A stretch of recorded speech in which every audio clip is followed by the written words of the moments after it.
Nobel qualities রয়েছে সেইগুলোর সাথে তুমি বেশিভাবে রিলেট করতে পারো, then you are going to attract a person যে তোমাকে ঠিক অপোজিট এনার্জিস পার্সন যে তোমাকে এই নেগেটিভিটিটা দেবে। মানে সেটা একজন মেল হতে পারে বা ফিমেল হতে পারে, ডাজেন্ট ম্যাটার, বাট তুমি যে এনার্জিটা ক্যারি করো অ্যারাউন্ড ইউর সেলফ, তার অপোজিট এনার্জিস থেকে না you are going to get tensions and negativity. Okay, so these are the blockages for pile number 1। যারা এরিস, লিও, স্যাজিটেরিয়াস রয়েছে তাদের জন্য এইটা একটা বিরাট বড় জায়গা যে তোমার যে ইন বা ইয়াং এনার্জি তুমি যেটাতেই বিলং করো না কেন, তার ঠিক অপোজিট এনার্জিস থেকে তোমার জন্য কিছু টেনশনস এবং নেগেটিভিটি আসতে চলেছে।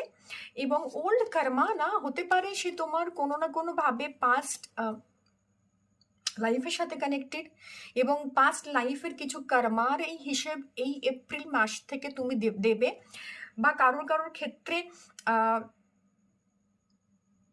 প্লেসমেন্ট এমনভাবে হয়ে আছে না, যেহেতু কর্মের কারক গ্রহগুলো যেগুলো অবস্থান করছে, প্রত্যেক গ্রহ না আমাদের কিছু না কিছু কার্মিক রিলেশনস দেয়, যেমন স্যাটার্ন দেয়, রাহু কেতু দেয়, যারা পাস্ট লাইফ কর্মাজের সাথে কানেক্টেড। তো সেখান থেকে কিছু কর্মা তুমি পেতে চলেছো। ওল্ড কর্মার কিছু জায়গা রয়েছে, এই যে রয়েছে এই লার্নিংটা না তোমার, এবং সেটা তোমার ফেথকে এবং এই লার্নিংটা তোমার যে ফেথ, তোমার নিজের উপর যে বিশ্বাস বা তোমার নিজের কর্মের জায়গাতে যে ফেথটা ছিল, সেখান থেকে কিছু চেঞ্জেস আনবে তোমার জন্য। এবং হতে পারে it's a new beginning for you, new beginning, কিছু নিউ রিয়েলাইজেশন তুমি করবে এই জায়গা থেকে। তোমার জন্য মেসেজেস রয়েছে, তোমার জন্য মেসেজ রয়েছে যে তুমি তোমার কিছু ওল্ড কর্মাকে এই মান্থে ফেস করতে চলেছো। সেটা ফিজিক্যাল হেলথ ইস্যুস হতে পারে, যেটা দিয়ে তুমি সেই কর্মাটাকে হিল করলে বা সেই কর্মাটার জায়গাটাকে পূরণ করলে, সেটা কোনো সমস্যা হতে পারে। বাট লেসন্স তুমি লার্ন করবে, কিছু আন্ডারস্ট্যান্ডিং করবে।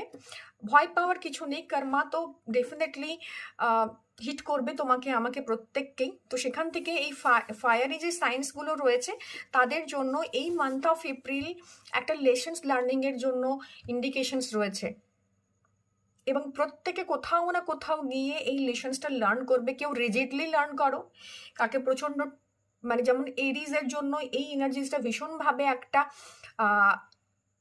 কার্ডিনাল এনার্জিসকে রিপ্রেজেন্ট করে, যেখান থেকে তুমি এমন কিছু লেসন্স লার্ন করবে যেটাতে তোমার আলট্রা অ্যাম্বিশিয়াস যে একটা এনার্জিস, আলট্রা অ্যাম্বিশিয়াস যে একটা টোন, সেখানে গিয়ে হয়তো কিছু নতুন লার্নিং শিখবে। এই রিজিডিটি থেকে বেরিয়ে কোথাও নতুন লার্নিং শিখবে। যারা লিও রয়েছে তাদের কিছু থটস প্যাটার্ন এমনভাবে ব্রেক হবে, যেভাবে